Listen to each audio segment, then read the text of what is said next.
Your great సిద్ధాంశ్. ప్రాణం పణంగా పెట్టి ప్రేమను జయించి ప్రేమ విజేతవయ్యావు.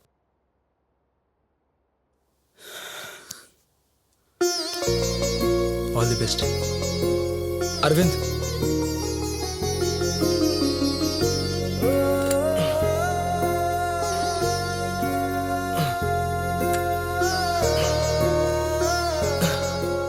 అరవింద్, పుట్టిన దగ్గర నుంచి అమ్మ కోసం, నాన్న కోసం, పెంచిన బాబా కోసం, స్నేహం కోసం, చివరికి ప్రేమ కోసం వెతుకుతూనే ఉన్నాను. ఇప్పటి వరకు నా బ్రతుకంతా ప్రేమ రాహిత్యంలోనే గడిచిపోయింది. పంచడానికి ఎదుట ఒక్క మనిషి కూడా లేకపోయాడు. ప్రేమ అనే మాటకి 2 అక్షరాలు ఉన్నట్టు లైఫ్లో మనిషి, భావం అనే 2 విషయాలు ఉన్నాయి. ఇప్పటి వరకు మనిషే ముఖ్యం అనుకున్నాను, కానీ మనిషిలో ఉన్న భావమే ముఖ్యమని ఇప్పుడే తెలిసింది. ఈ భావమే నాలో ఒక పాటగా మిగిలిపోయింది. కానీ పాటని మర్చిపోయి ఎవరెవరి కోసమో నా ప్రేమని ఖర్చు చేశాను. చివరికి నా పాటని అభిమానించే వాళ్ళందరినీ మర్చిపోయాను. అరవింద్, అక్షర వాళ్ళ నాన్నకి భయపడి నన్ను దూరం చేసుకోవడం నిజమైన ప్రేమ? ఆడవాళ్ళు ప్రేమించేంతవరకు భయపడతారు, ప్రేమించాక భయపడరు. అది ఆ దేవుడికైనా సరే. బీచ్లో కాళ్ళ మీద పడి ప్రేమని అడుక్కుంటుంటే మాటలతో నా గుండెని ముక్కలు ముక్కలుగా చేసి ఇసుకలో కలిపేసింది. నిజమైన ప్రేమ త్యాగం చేస్తుందని అక్షర అంది, కానీ అప్పుడు అర్థం కాలేదు. ఇప్పుడు అర్థమైంది. దేవుడు ఈ భూమి మీదకి నన్ను ఎందుకు పంపించాడు నాకిప్పుడు అర్థమైంది.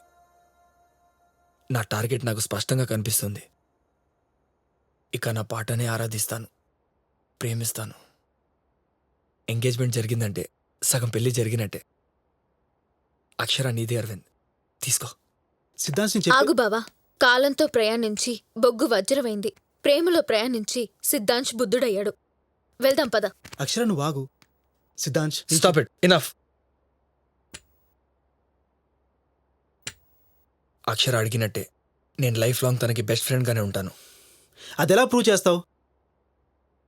మీ మ్యారేజ్ ఫంక్షన్కి నేను ఒక పాట పాడతాను. అదే నా తొలి పాట. ఆ పాటే మీ పెళ్ళికి నా ప్రేమ కానుక. All the best.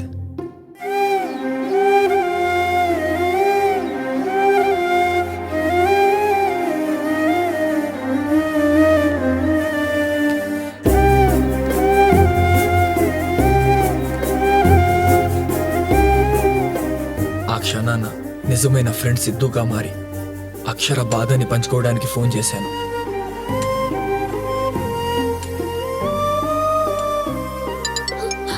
Siddhu, నీకెన్నిసార్లు phone చేశానో తెలుసా? ఎందుకు స్విచ్ ఆఫ్ చేశావు? నేను అర్జెంట్గా కలవాలి, నీతో మాట్లాడాలి.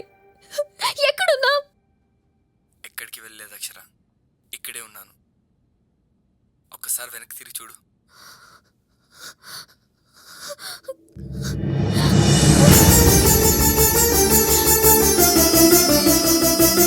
నేనే సిద్ధాంజని, నీ ఫ్రెండ్ సిద్ధుని.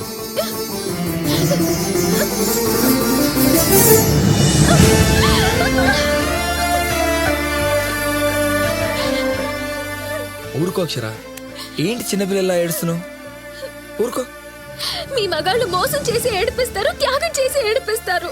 సారీ అక్షర, నీ చిన్ని హృదయాన్ని గాయం చేశాను. Please forgive me. మరి సిద్ధాంత్ని ఎప్పుడు పరిచయం చేస్తున్నావు? Idiot.